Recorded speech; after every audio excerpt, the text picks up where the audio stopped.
नौकरानी एक घर के लिए कितनी जरूरी होती है, आइए देखते हैं। अरे बहू, ये देख, सारा साबुन बर्तन में रह गया। ये नौकरानी कोई काम नहीं करती, गंदा काम करके चली जाती है और ढेर सारा पैसा ले जाती है। अरे मम्मी जी, उसने तो साफ किया ही था। मेरे ही हाथ से इस ग्लास में सर्फ गिर गया था। अरे बस कर झूठी, उसे बचाने के लिए सारी जुगत लगा ले, लेकिन मैं तो इसे निकाल कर ही रहूंगी। हमारे जमाने में ना कोई नौकरानी थी और ना ही ये चिकने बर्तन। चूल्हे के जले बर्तनों को राख रगड़ कर साफ किया करती थी मैं। अरे माँ जी, मैं कहाँ बचा रही हूँ उसे। और वैसे भी आजकल नौकरानी जरूरत नहीं, स्टेटस सिंबल बन गया है। अब आप बताओ, मैं मुन्ना को नीचे घुमाने ले जाऊं तो लोगों से क्या बोलूं? झाड़ू पोछा खुद लगा रही हूँ। लोग सीधा यही पूछते हैं कि कौन सी नौकरानी काम कर रही है तेरे घर पर। अरे बस कर, ये भी कोई बात होती है? मम्मी जी, आप नहीं समझेंगी। शाम को नौकरानी घर आकर काम कर ही रही होती है कि सास को कहती है, माँ जी एक बात बोलूं, बुरा न मानना। अरे वैसे तो मुझे तेरी शक्ल ही पसंद नहीं है, बात क्या खाक पसंद आएगी। अरे माँ जी, सुन तो लीजिए क्या कह रही है। तो मैंने कौन सा उसका मुंह पकड़ लिया है? अरे माँ जी, वो लाल साड़ी पहनती हो ना पहना करो। सास का गुस्सा अब तो 7वें आसमान पर होता है। अरे वाह जी वाह, क्यों ना पहना करूं? और तू होती कौन है ये बताने वाली कि मैं क्या पहनूं क्या ना पहनूं? अरे माँ जी, पूरी बात तो सुन लो, वो बोलना क्या चाह रही है। अरे बुरा न मानो आंटी जी। अरे कौन है आंटी? अपनी उम्र देखी है तूने? 2-4 साल ही छोटी होगी मुझसे और मुझे आंटी बोल रही है। बहू सर पर हाथ रख लेती है। अरे अच्छी खासी उम्र दराज हो और आंटी ना बोलूं। मैं तुम्हारी बहू से भी 4 साल छोटी हूँ। क्यों दीदी? बोलती भी क्या, एक तरफ सास यानी पति की माँ, तो दूसरी तरफ नौकरानी जिसके बिना घर का काम नहीं चल सकता।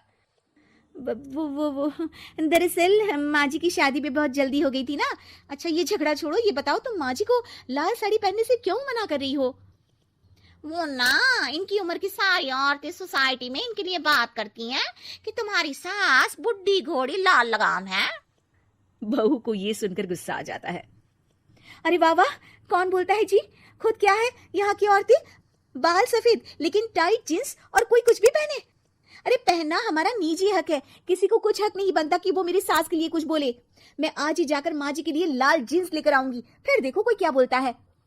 अरे चुप लाल जींस।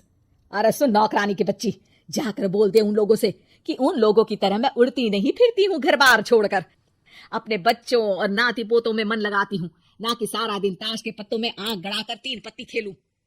नौकरानी वहां से चली जाती है। वैसे बहू, नौकरानी के क्या फायदे हैं ये तो पता नहीं, लेकिन सबसे अच्छा तो ये कि पता चल जाता है कि कौन किसके लिए क्या बोल रहा है। सोसाइटी में तेरा नौकरानी रखने का इरादा बिल्कुल ठीक था। अगले दिन उन लोगों के घर की बेल बजती है। बहू दरवाजा खोलती है कि सामने कुछ औरतें खड़ी होती हैं। अरे बहू, कहाँ है तेरी सास? बुला जरा। अरे बहन जी, आप सारी एक साथ आइए आइए, कैसे आना हुआ? अरे 3 पत्ते खेलने आई है, क्यों खेलोगी? क्यों नहीं, वैसे भी बड़े दिन हो गए, एंटरटेनमेंट हुआ नहीं। बहू जा जाकर पकोड़े तो बना ला। अरे बस करिए, आगे कुछ पीछे कुछ।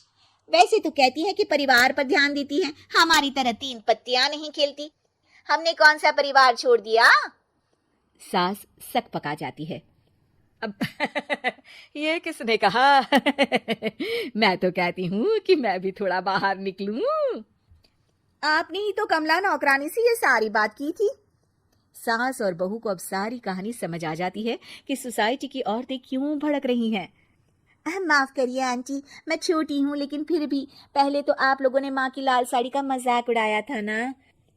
हाँ उड़ाया था, लेकिन उससे पहले तो तुम लोगों ने हमारी जींस के बारे में बात की थी। अरे क्यों ना पहने हम जींस, तुम्हारे पैसों की थोड़ी ना है।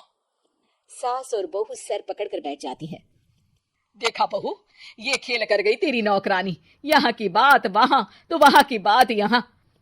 दोनों किसी तरह औरतों को समझा बुझाकर घर भेजती है और कसम खाती है कि नौकरानी को नौकरानी ही रहने देंगी।